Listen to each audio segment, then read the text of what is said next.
Здравствуйте, мои любимые хорошие рукодельницы! Как я рада вас опять видеть на своем канале! Я снова приступила к шитью и надеюсь, вам понравится моя новая работа. Размер работы будет 40 на 45 в технике текстильная пицца. Еще называют арт-полотно, квилт. В такую работу идут самые такие ненужные мелкие обрезки любой фактуры, любого цвета. Нам понадобится сама ткань основа. Это может быть абсолютно ненужная ткань. Старый пододеяльник, наволочка. Фон я сделала атлас розового цвета. Но, чтобы сделать контраст, я добавила немножечко вуали желтого белого цвета. На досуге я подготовила элементы картинок. Шаблонами не пользовалась, вырезала прямо на глазок. Какая ткань попадалась, из того я и вырезала. На стол постелила скатерть, поставила вазу и добавляю немножечко веток. Ну а теперь идет вся прелесть цветов ткани. Я такие работы делаю из того, что есть, не подбирая по цвету, чтобы гармонировало. Выкладываю цветы и листья. Если вы знаете точно, что именно этот цветок будет расти на этом месте, то сразу смазывайте клеем карандашом.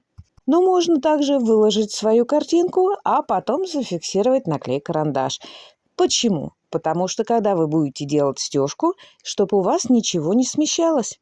А если у вас достаточно крупный рисунок, можно воспользоваться просто булавками. Если у вас полотно состоит из разных мелких лоскутков, вы можете воспользоваться или паутинкой, или флизелином. У флизелина клеевая с одной стороны, но также есть флизелин двухсторонний. И он намного плотнее, чем паутинка. А паутинка – это совсем легкая клеевая, которая фиксируется с двух сторон и абсолютно не создает объема. Девчонки-рукодельницы, вы прекрасно знаете, что мы творческие люди.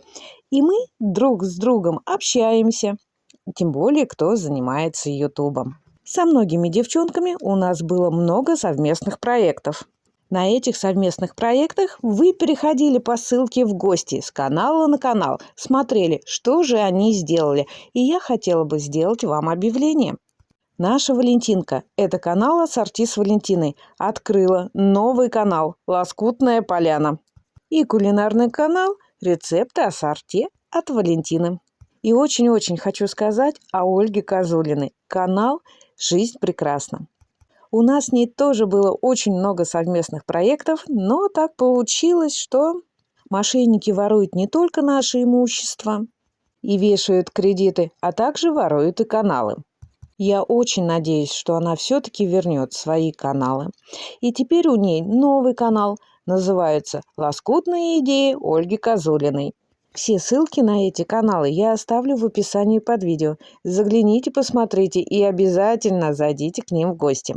Мы с Ольгой Козулиной каналы открывали на ютубе практически в одно время и шли нога в ногу. И вы представляете, 4 года вести канал, а потом бах, его не стало. Обязательно нужна поддержка. Мои хорошие, поддержите их. Мы Россия, и сейчас нам денег не платят. Но у нас есть вы, наши дорогие зрители. Вот ваши комментарии, которые греют душу, способствуют вдохновению, толкают на творческие идеи. Вы нас поддерживаете морально, так что не забывайте писать комментарии с добрыми словами. Возвращаюсь к своей работе. Сначала выложила цветы, посмотрела. Да, все нормально. И теперь я смазываю клеем карандашом, но не все. Смазывать сильно не надо, достаточно один мазок. Клей-карандаш продается в любом магазине или отделе с канцтоварами.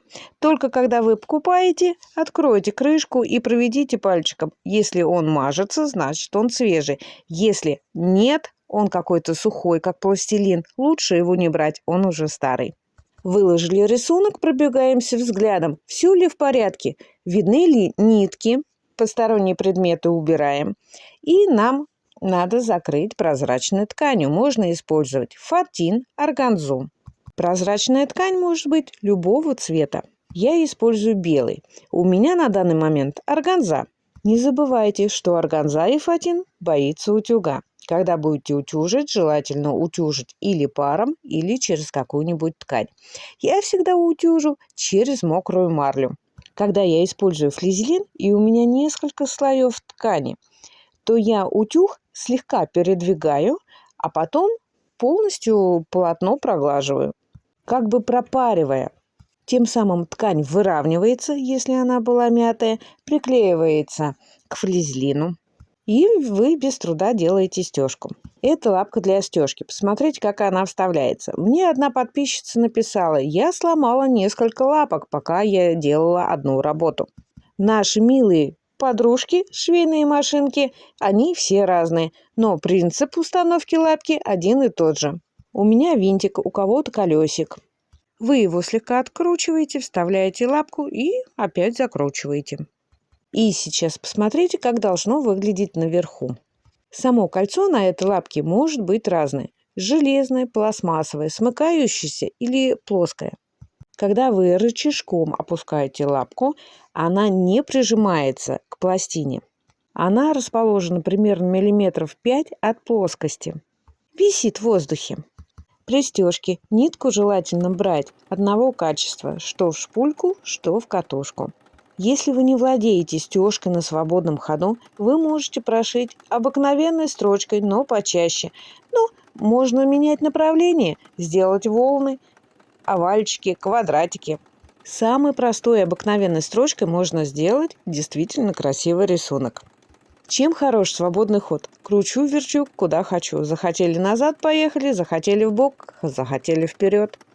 Вы ведете полотно, а машинка сама шьет. Когда вы начинаете делать стежку, то сначала вы делаете закрепку. Несколько раз прошиваете на одном месте, несколько стежков, а потом начинаете шить. Резких движений не делайте, все делайте плавно. И когда вы приступили к строчке, немножечко отошли от края, приподнимите низ и посмотрите, не петляет ли машинка. Ровно все шьет изнутри. Иногда вылезают петли или нить надо подтянуть, подрегулировать. Многие девчонки пишут в комментариях: вот решила сделать красивую работу. Все выложила, как только приступила к стежке, все. Нить рвется, иголка ломается, петли вылезают. Бывает и такое. Успокойтесь и спокойно сделайте на образце. Отрегулируйте. Моя машинка настроена на обыкновенную строчку. Я просто меняю лапку и начинаю шить. Все. Но иногда приходится и подрегулировать. Вот так плавными движениями, шаг за шагом, мы делаем какие-нибудь выкрутасы, завитушки. Ловкость ловкостью, но красивая стежка получается, когда вы в катушке меняете на другой цвет нить. Делайте свое полотно разноцветное, но при этом не обязательно под определенный цвет менять также катушку. Достаточно взять светлую шпульку и более-менее светлый верх, катушку, на более темную шпульку, потому что может иногда выбивать нижнюю нить. Когда вы из ненужных лоскутов, которые можно просто выкинуть, из них их вместе не скомбинируешь, и вы создаете какой-нибудь рисунок, какую-нибудь красоту, вы даете вторую жизнь этим обрезкам. И, между прочим, такие работы глаз радуют, и их приятно подарить. Что это трудоемко, я с вами соглашусь. Но когда вы их создаете, вы испытываете такое ощущение, азарт, что же получится. Дай-ка я такого цвета подбавлю, а дай-ка я вот такую завитушку сделаю или добавлю вот такую нить. Иногда получается, затеяла одно, а получилась совершенно другая работа, потому что в процессе работы все меняется. Что-то добавляете, что-то убавляете, что-то вам абсолютно не нравится, да тут цвет не подходит, или там надо сделать по-другому. Вам достаточно придумать небольшую композицию, что вы решили видеть, и уже в процессе работы и ориентировка на ваши ткани все идет по маслу. Если все же вы хотите сделать, но никак вы не придумаете, нет у вас идей, открывайте Яндекс.Картинки. Забиваете нужную тему, картинки для срисовки, и все. Что хотите, то берите. Взяли любую картинку, напечатали ее или оставили в голове, и потом вы в процессе работы развиваете. Но также можно сделать один в один, что вы распечатали, сделав трафарет и по нему выкроить ваш рисунок. Если вы все-таки решились сделать подобие картину, сделайте ее в течение 2-3 дней. Если вы отложите в долгий ящик, так она там и совсем замерзнет и уснет. Вам самое главное расположить рисунок, а шьется это очень-очень быстро. Вот такое полотно уходит 2-3 часа. Замечу, что у меня сделана просто строчка, не ювелирная работа, я просто шила. Если бы я шила на заказ или на подарок, то вся строчка была бы идеально ровная, гладкая и красивая. В этой работе много погрехов. Где-то танцуют строчки, а где-то поют. Если вы хотите создать объем рисунку, можно в серединку сделать как прослойку синтепон или поролон. В ближайшее время у меня будет работа с поролоном. Вы посмотрите, как это красиво получается. Я очень-очень рада, даже могу сказать, что очень счастлива за девчонок, кто дошел до сотни. 100 тысяч подписчиков. Это действительно большой труд, который не одним днем строится.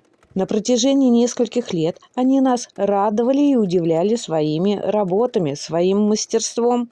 Кто-то с радостью подписывается на канал, а кто-то и отписывается из-за какой-нибудь мелочи. Остаются самые преданные. Я поздравляю с серебряной кнопкой Елену Годос, нашу любимую Нату, уральскую кудесницу. Они получили серебряную кнопку. Это очень большая награда для нас, блогеров. Люба, сделано с любовью. Наша любимая Татьяна, творческий сундучок, вот-вот дойдет уже до 100. А мне на моем втором канале так и не получилось получить серебряную кнопку, хотя у меня уже за 100 тысяч подписчиков. Но я абсолютно не отчаиваюсь, я оптимистка. Я всегда говорю, будет и на нашей улице праздник. Я надеюсь, что на этом творческом канале, когда я дойду до 100 тысяч, наше положение уже будет другое, и нам будут давать награды в виде серебряной кнопки. И надеюсь на то, что новые зрители все-таки останутся на моем канале.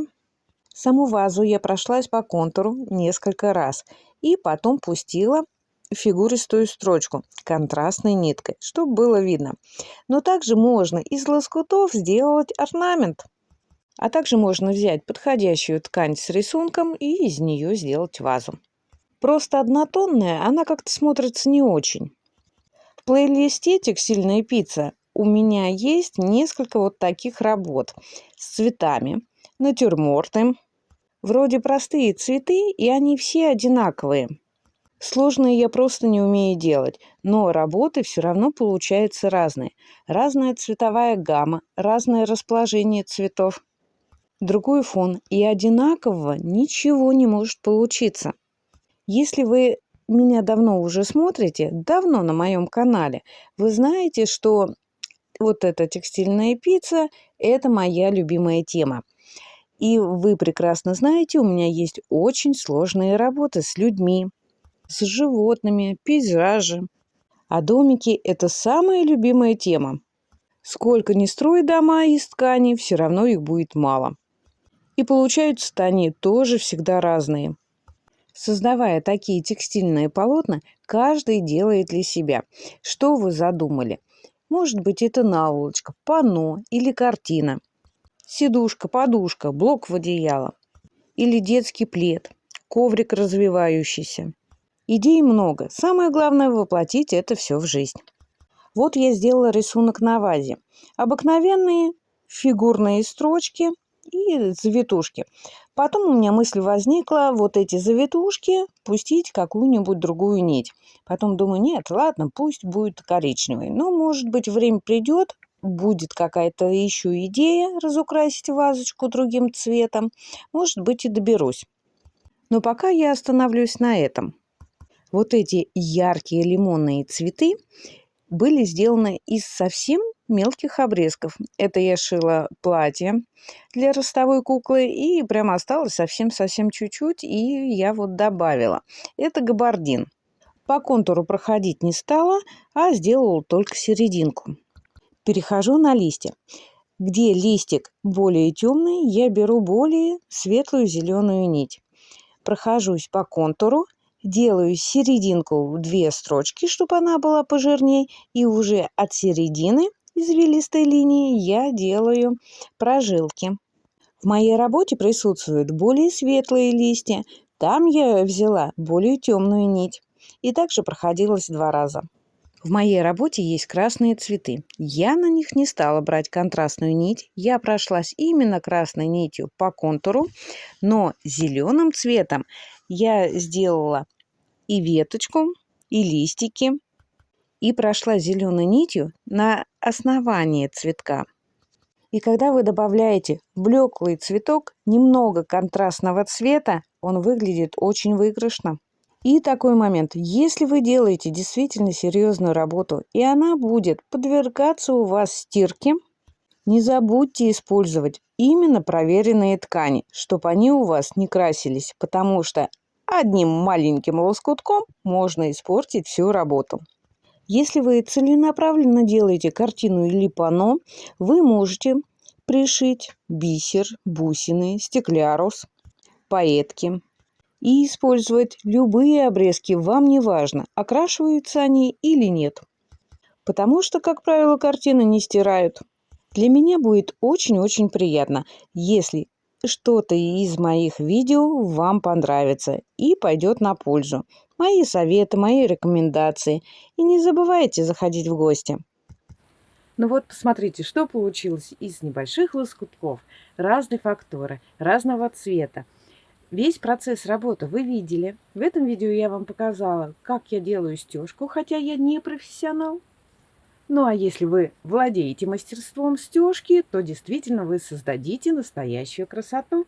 Девчонки, заходите в гости, не забывайте про меня, подписывайтесь. Кто на моем канале впервые, загляните в плейлисты «Текстильная пицца» и «Лоскутное шитье».